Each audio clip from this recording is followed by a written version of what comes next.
Hello kids, welcome to my YouTube channel. आज हम पढ़ेंगे हिंदी व्याकरण में भाषा, लिपि और व्याकरण के बारे में। तो आइए सबसे पहले हम भाषा के बारे में पढ़ते हैं। भाषा की परिभाषा है मन के विचारों को बोलकर या लिखकर प्रकट करने का साधन भाषा कहलाता है। Have you got? दोबारा रीड करते हैं। मन के विचारों को बोलकर या लिखकर प्रकट करने का साधन भाषा कहलाता है। आइए मैं इसको एक्सप्लेन कर देती हूँ। देखिए बच्चों, जैसे कि आप जानते ही हैं कि मनुष्य एक सामाजिक प्राणी है। सामाजिक प्राणी है मीन्स अगर वो खुश है या फिर वो दुखी है तो वो अपने भावों को सबसे पहले क्या करना चाहेगा? किसी के भी सामने प्रकट करना चाहेगा। एंड वो अपने भावों को किस तरह से प्रकट करेगा? या तो वो बोलेगा कि देखो मेरे को ये खुशी है या फिर मेरे को ये तकलीफ है, या फिर वो अगर उसको बोलना नहीं आता तो वो लिख कर बताएगा। तो इसी तरह से अगर हम अपने मन के विचारों को बोलकर या फिर लिखकर प्रकट करते हैं तो जिसके द्वारा हम प्रकट कर रहे हैं, दैट मीन्स जोन सी हम लैंग्वेज बोल रहे हैं या फिर जोन सी, जैसे लैंग्वेजेस भी कई तरह की होती हैं, Hindi, English, Sanskrit, Japanese, French, तो वो साधन जो है वो भाषा कहलाता है। I think you understood my point. And भाषा का एक थर्ड रूप भी होता है जिसको हम सांकेतिक रूप कहते हैं। एंड ये क्योंकि स्मॉल किड्स के लिए है तो इसलिए मैंने वो लिखा नहीं इसमें। सांकेतिक जस्ट लाइक कि अगर हम बोल नहीं सकते और लिख भी नहीं सकते तो हम क्या करेंगे? हम कुछ संकेतों में यानी कि इशारों में अपनी बात को समझाएंगे। जैसे कि आपने देखा है 1 ईयर का स्मॉल किड जो कि प्रॉपरली बोलना नहीं जानता और लिखना तो ऑब्वियसली नहीं जानता, तो वो अपने पेरेंट्स को अपनी कोई भी बात कैसे बताता है? इशारों से। और उसके पेरेंट्स समझ भी जाते हैं कि हाँ भाई बच्चे को ये तकलीफ है या फिर बच्चा ये चीज़ मांग रहा है या फिर इस बात से वो खुश है और इस बात से वो नाराज। तो उस साधन को कहते हैं सांकेतिक रूप भाषा का। आइए अब देखते हैं कि भाषा के कितने रूप हैं। वैसे तो मैंने सांकेतिक रूप के बारे में आपको बताया है, लेकिन जनरली भाषा के रूपों को 2 रूप में प्रकट किया गया है, डिवाइड किया गया है। फर्स्ट रूप है मौखिक एंड सेकंड है लिखित। अब पहला रूप देख लेते हैं, मौखिक। मौखिक मीन्स ओरल।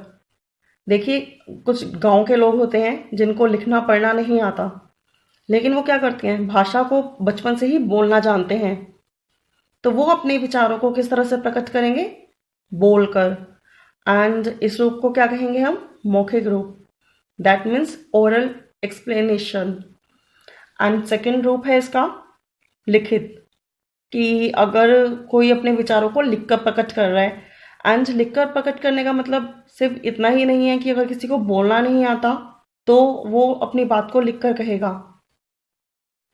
लिखकर प्रकट करना, देखो ये कई बार क्या होता है कि कोई बहुत दूर है, हम लोग उसको लेटर भेजते हैं, तो वो भी एक तरह से अपने विचारों को लिखकर प्रकट करना होता है। आजकल टेलीफोन का ज़माना है, हम एसएमएस करते हैं, वो भी लिखकर ही अपने बारे में बताते हैं। सो लिखना भी कई जगह बहुत इम्पोर्टेंट हो जाता है। तो भाषा के 2 रूप, फर्स्ट मौखिक that means oral and second लिखित दैट मीन्स रिटन। आइए अब हम पढ़ते हैं कि मौखिक के लिए हम क्या डेफिनेशन लिखेंगे। जब हम अपने मन के विचारों को बोलकर प्रकट करते हैं तो उसे मौखिक भाषा कहते हैं या फिर भाषा का मौखिक रूप कहते हैं। देखिए किड्स, अगर आपको भाषा की परिभाषा पूछी जाए या पूछा जाए भाषा किसे कहते हैं या फिर पूछा जाए भाषा के कितने रूप हैं, कई बार ये क्वेश्चन आता है कि मौखिक रूप किसे कहते हैं, मौखिक रूप की परिभाषा लिखो। तो आपको उसमें परिभाषा हो किसे कहते हैं, उसमें इसके मौखिक रूप के बारे में एक्सप्लेनेशन ही देनी है। इसी तरह से भाषा क्या है, भाषा की परिभाषा लिखो। एंड इन सब क्वेश्चंस के लिए सेम ये। एंड रूप पूछे जाए कि भाषा के कितने रूप हैं तो आंसर आएगा भाषा के 2 रूप हैं। एंड अगर ये क्वेश्चन पूछा जाए कि भाषा के कितने रूप हैं एंड उनके नाम लिखो, तो नाम आप लिखेंगे कि भाषा के 2 रूप हैं एंड उनके नाम निम्नलिखित हैं। फर्स्ट मौखिक रूप, सेकंड लिखित रूप। आइए अब हम लिखित रूप के बारे में भी देख लेते हैं कि इसकी परिभाषा हम कैसे लिखेंगे। उन वर्ड्स को पढ़ लेते हैं। जब हम अपने मन के विचारों को लिखकर अभिव्यक्त करते हैं, अभिव्यक्त मीन्स प्रेजेंट करते हैं, तो उसे लिखित कहते हैं, या फिर भाषा का लिखित रूप कहते हैं, या फिर लिखित भाषा कहते हैं। ओके, मैंने लिख दिया है, लिखित भाषा कहते हैं। एक बार दोबारा रीड कर लेते हैं इस डेफिनेशन को। जब हम अपने मन के विचारों को लिखकर अभिव्यक्त करते हैं तो उसे लिखित भाषा या फिर भाषा का लिखित रूप कहते हैं। सो ये डेफिनेशन हो गई। अगर पूछा जाए कि भाषा का लिखित रूप क्या है या फिर भाषा की लिखित रूप की परिभाषा लिखो, तो हमें उसमें यही आंसर लिखना है। अब भाषा के चैप्टर में ही एक बहुत महत्वपूर्ण डेफिनेशन होती है जो कि बार बार पूछी जाती है कि लिपि किसे कहते हैं। लिपि, have you got my point? लिपि। तो आइए पढ़ते हैं इसकी डेफिनेशन। भाषा के लिखित रूप में जिन ध्वनि चिन्हों का प्रयोग किया जाता है उन्हें लिपि कहते हैं। Have you got? देखिए, हर भाषा को लिखने का एक अलग तरीका होता है। कोई भाषा दाएं से बाईं ओर लिखी जाती है और कोई बाएं से दाईं ओर। हर एक के ध्वनि चिन्ह अलग अलग होते हैं। तो उन्हीं को जो हम एक व्यवस्थित रूप में लिखते हैं ध्वनि चिन्हों का प्रयोग करके, उसको क्या कहते हैं? उस भाषा के लिखित रूप को कहते हैं हम लिपि। एंड नेक्स्ट क्वेश्चन होता है बोली। बोली किसे कहते हैं? जनरली किड से पूछा जाता है कि बोली किसे कहते हैं या फिर बोली और भाषा में अंतर बताइए। तो बहुत ही सिंपल है। बोली की परिभाषा सबसे पहले हम यह बताएंगे, भाषा के क्षेत्रीय रूप को बोली कहा जाता है। भाषा के क्षेत्रीय रूप को बोली कहा जाता है। क्षेत्र यानी कि पर्टिकुलर प्लेस में कौन सी लैंग्वेज किस तरह से बोली जाती है, जो कि एक वहाँ की लोकल लैंग्वेज हो गई, उसको हम क्या कहेंगे? बोली। और साथ ही अगर पूछा जाए कि भाषा और बोली में अंतर बताइए, तो अपने माइंड पे जोर डालिए कि आपको अंतर समझ में आ रहा है। सबसे पहले तो यही अंतर है कि जो बोली है वो भाषा का क्षेत्रीय रूप है, जबकि भाषा क्या है? भाषा एक विस्तृत रूप।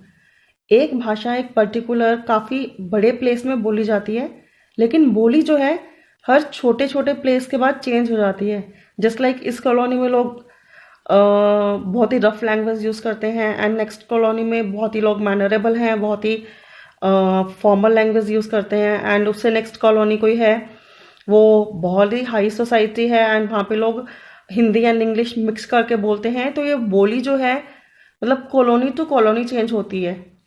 तो इसका क्षेत्र बहुत ही छोटा हो गया और भाषा का क्षेत्र क्या है? काफ़ी विस्तृत है। अब भाषा देखिए, भाषा काफ़ी प्रचलित होती है। क्यों? क्योंकि एक भाषा जैसे कि हिंदी भाषा है, तो लोगों को मैक्सिमम लोगों को पता है कि इंडिया के इन देशों में या फिर इन शहरों में हिंदी भाषा बोली जाती है। लेकिन उन शहरों में छोटे छोटे कॉलोनीज में कई तरह की लैंग्वेज मिक्स करके बोली जाएगी, क्योंकि अलग अलग स्टेट के लोग रहते हैं, अलग अलग रिलीजन के लोग रहते हैं। तो उस लैंग्वेज को हम बोलेंगे बोली। यहाँ पे ध्यान देने योग्य एक बात है कि हम भाषा को लिखित रूप में व्यक्त कर सकते हैं, लेकिन बोली का एक स्टैंडर्ड लिखित रूप नहीं होता। Have you got?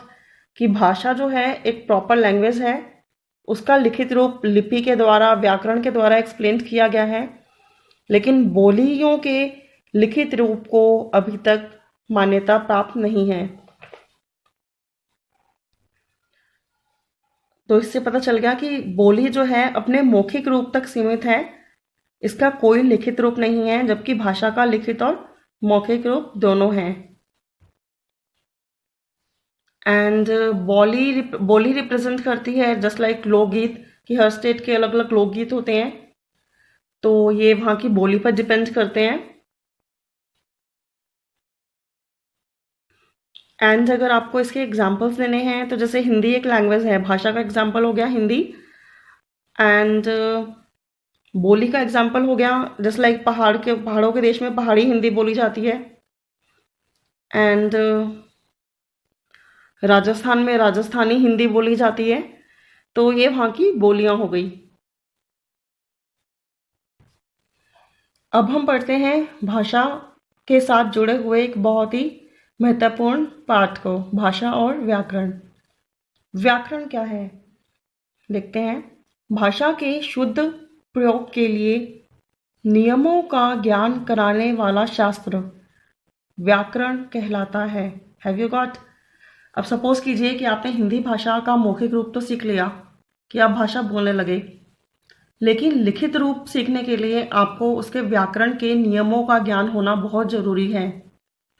Just suppose कि अगर आपको ज्ञान नहीं है नियमों का, तो आप कुछ वर्ड्स आगे पीछे लिखेंगे, या फिर जैसे होता है कि उसका शुद्ध रूप प्रयोग नहीं कर पाएंगे भाषा का, और भाषा में लिखते समय बहुत सारी ऐसी त्रुटियां कर जाएंगे जो कि नहीं होनी चाहिए।